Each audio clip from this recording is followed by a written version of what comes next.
should I talk about first? The rise of Indian hatred or MAGA on MAGA infighting? I'm talking about Indian hatred first because I just had a flash. You remember that Indian woman? It was earlier this year. She kept calling this woman a negress, just hatred from her heart. She made me want to go find her ass. I wouldn't have really went to go look for her because I value my freedom outside of prison. But in my mind, I wanted to go find her ass. So is it truly a rise, or is it just this country is just showing how they always felt about non-white folks? And then MAGA on MAGA infighting. You see what happened, Black America? Natives, when we stay out of it, they have no choice but to show how they truly feel about one another.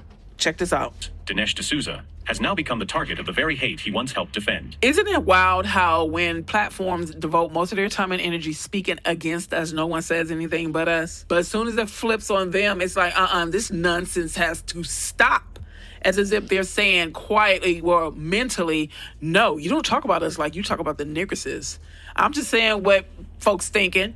And now, that same face of the movement is being attacked with racist and anti-India comments by his own camp. Republican Congressman Joe Walsh posted on X, criticizing Trump for, quote, what he's doing to the White House. D'Souza fired back. He wrote, America is also our home. We live here under laws that we made.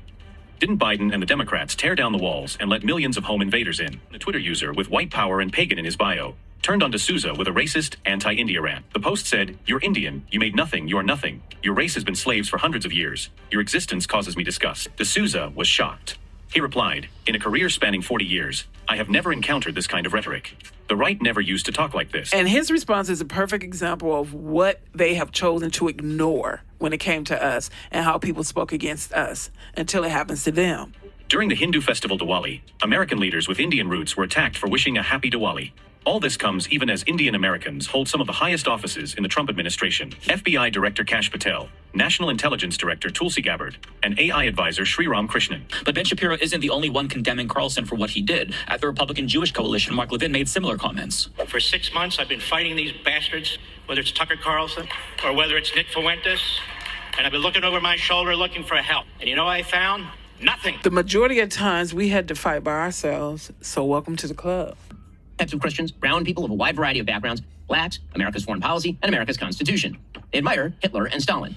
And that splinter faction is now being facilitated and normalized within the mainstream Republican Party. The main agent in that normalization is Tucker Carlson, who is an intellectual coward, a dishonest interlocutor, and a terrible friend. Because Carlson invited that guy on his platform, he's losing sponsors and subscribers. How many times we keep saying racism is expensive?